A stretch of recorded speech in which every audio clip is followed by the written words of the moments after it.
Let's see, get a full screen. Let's hope it's not too blurry. I don't know why my computer's been acting up a little bit, but all right, so we're going to look at some quadratic relationships here that I think are really important. I think that for early algebra students and especially early algebra students, it's good to get off to a good start looking at the geometric principles that underlie the discipline. And if you're further along in your high school career, or I suppose it doesn't matter what stage of life, if you're studying math, understanding where things come from is helpful. And so I hope that I'm on the right track in showing you where I, over the years, have seen things come from. So we're going to look at some relationships here quickly. I don't think this will take too long. So squaring, quadratics, four-sided figures, rectangles, squares, -3 times -3. These are side lengths to a square. -3 squared is 9, but -3.001 squared is 9.006001, which means over that little change, this quadratic is actually going down at roughly 6 to 1 if we use 3 decimal place accuracy. We look at 0.006, we divide it by 0.001, and I'm decreasing because I'm going from 9.006 to 9.000. Okay, got a new marker here, changed colors, but hopefully that's not going to cause any problems.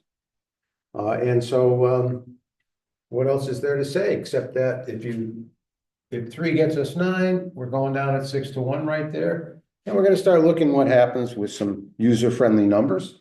So let's go to 2, -2. -2 times -2 is 4 units of area.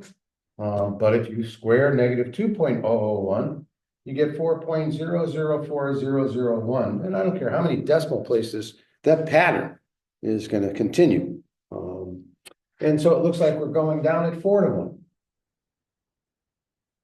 with an area of 4.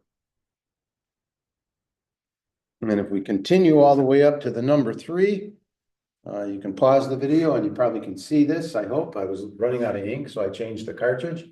But at -1, the side length of the diagram here, the geometric picture on the board, -1 times -1 is 1, but -1.001 turns out to be 1.002001, and it looks like I'm going down at 2 to 1.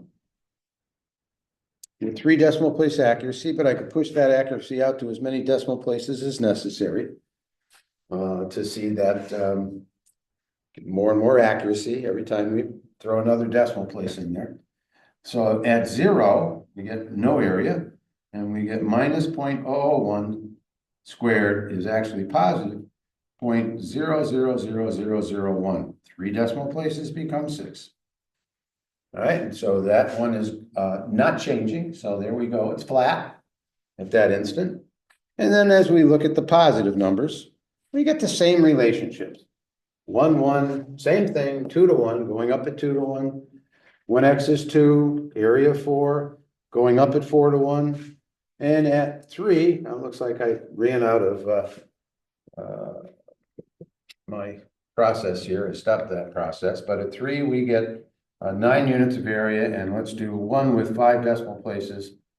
That would be 9.12346, 1, 2, 3, 4, 5.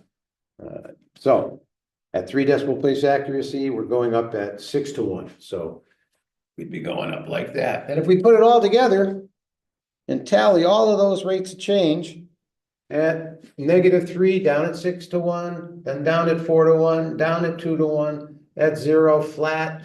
At 1, we're going up at 2 to 1 numerically. I'm talking about the numerical table values. What's happening? All right, and here we have it.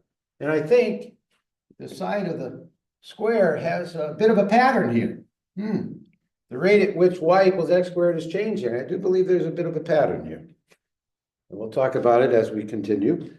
But putting it all in one picture, kind of a slope field here, we start to see what's happening with the parabola at a little deeper level.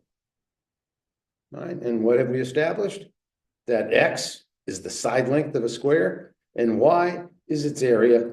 And we can't do math by going around and drawing the pictures. We can explain it with the pictures, but we basically have to realize that when we're dealing with this, it came from side length to area. All right, there's definitely geometry at work. So here's a typical quadratic in graphing form, 2 times x minus 3 squared plus 7.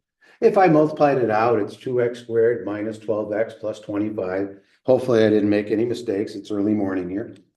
And I do a lot of work with binomial squaring with my class. So a lot of work with making sure everybody can see this format without having to write x minus 3 times x minus 3, that pattern.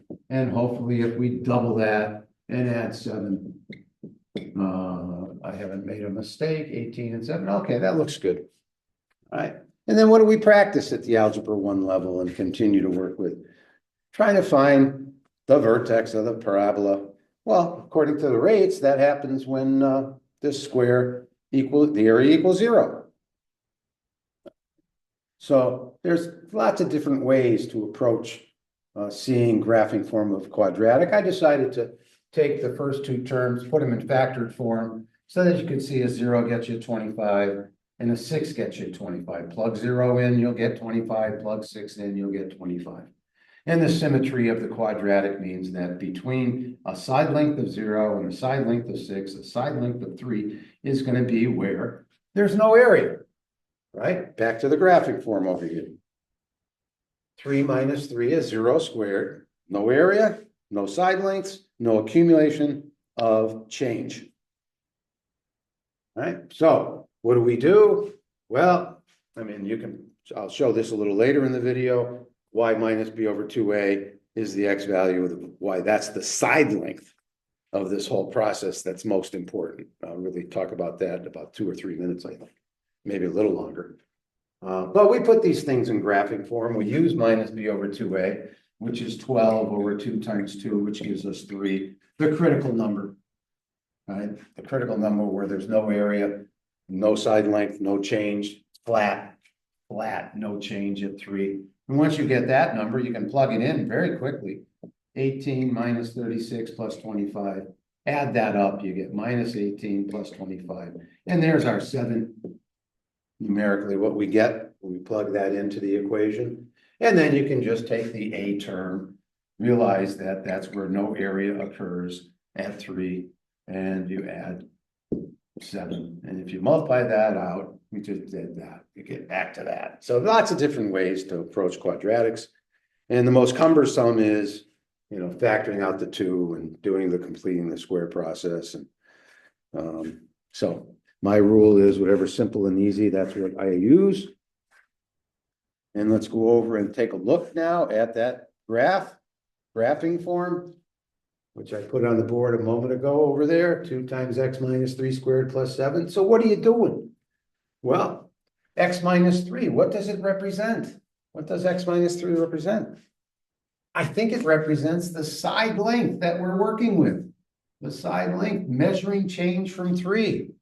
All right, if I put a 4 in here right now, then I'm really looking at a 1 by 1 area. All right, so it's a little change in perspective. And then therefore, what does x minus 3 squared represent? The area generated. And so if we want to evaluate this, we have to pick, some number. I picked 4 a second ago, which gets me 1 unit of area. 2 times 1 is 2, plus 7 is 9. Now I went from 0 squared is 0 and 1 squared is 1, but I went up 2 units from 7 to 9. Why? Because I'm doubling the area that's generated. All right, so this is not mystical. This is just trying to write something symbolically that captures the geometry of what we're looking at.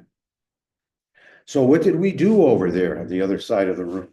We basically were computing slope, change in one area minus the change in the area of the other, divided by the change in the side length. And as the side lengths got bigger, generally speaking, when I'm moving in the positive direction, as the side lengths get bigger, no side length, right? No change. Side length gets bigger, rate gets bigger. And we have acceleration here, which is why you can use the quadratic to study straight line motion. try to model this stuff. But from a calculus standpoint, we established that x squared, and I'm going to do it over here geometrically a little bit more, because repetition's our friend. Good old Mark Deaver, Tai Chi master, repetition's our friend. I like that comment. I put it on every test. X squared changes by a rate of 2 times the side length, and we're actually doubling that in this case. And linear functions change by a constant, right? The slope, the ratio of change is constant, minus 12. And if we set that equal to our derivative, which is what you work with in calculus, you can figure out when that equals 0, you're flat. And that happens at 3. And I think it's important to get some of those concepts brewing in the brain, so that when you get to calculus, you can get through it more quickly and easily and understand what you're looking at. All right, so minus b over 2a, where does it come from? Well, we do the general case, ax squared plus bx plus c, factor out an x, you get x times ax plus b. So therefore, if we make this 0, side length of 0, no area, get rid of the side length of a square, you don't, no area, you get c, some constant. And if you use minus b over a here, you get the 2 cancellations. Boom-bitty, boom-bitty, 0 times anything is 0 plus c. So, okay, we've got a couple of, symmetric locations where we get the same answer. Then right in between, that's got to be the x value of the vertex. And from a calculus standpoint, we could do it from calculus as well. We could take the derivative. What's the derivative of x squared? 2x. Well, and that becomes 2ax, right? And what's the derivative of the linear term, b? And when does that equal 0? You go do the math there. Sure looks to me like x equals minus b over 2a. Okay, but it comes from geometry, it comes from geometric principles. And let's see if I can push this back a little bit, make sure that you can see what's over on the right side. Only another 2 minutes on this video and we're done. So if we wrote linear functions as ax plus b, minus b over a actually gets you the x-intercept. Right, so these are all y equals, right? Ax squared plus bx plus c minus b over 2a gets you the x-vertex. Helps you put it in graphing form. Minus b over 3a actually gets you the point of inflection of a cubic, and there's reasons for that too. And I suppose if you look at some of those videos I made about putting cubics in graphing form, you'll get some of that information in front of you. But where does it come from, and what were we doing? What kicked it off in terms of analysis? All right, so what do we got here? We got a square. What were we doing over there at the beginning of the video? We were increasing the dimension by a little bit. All right, and it looks like I've got 2 side lengths. So I'm really doing a layer of area, a new layer of area, and it's so small, I can't show it to you unless I do a little dotted line work. All right, and if I multiply 0.001 times 3, I get 0.003, and I've got it the same thing over here. It's just hard to put that inside that little rectangle. And so I got 0.003 plus 0.003, which is 0.006 divided by 0.001. Well, I'm going up at 6 to 1. When my square at 3, y prime, 2x at 3. Well, there's your 6. There's your 6 units of change. And it's not rocket science. It's playing with the areas of a rectangle, of a square. And so I think that's important that, we keep talking about this stuff because it takes a while. It takes a while. There we go. I'll get not making a new video. So there we go. All right. So I hope that, that helps somebody. All right. Toodaloo.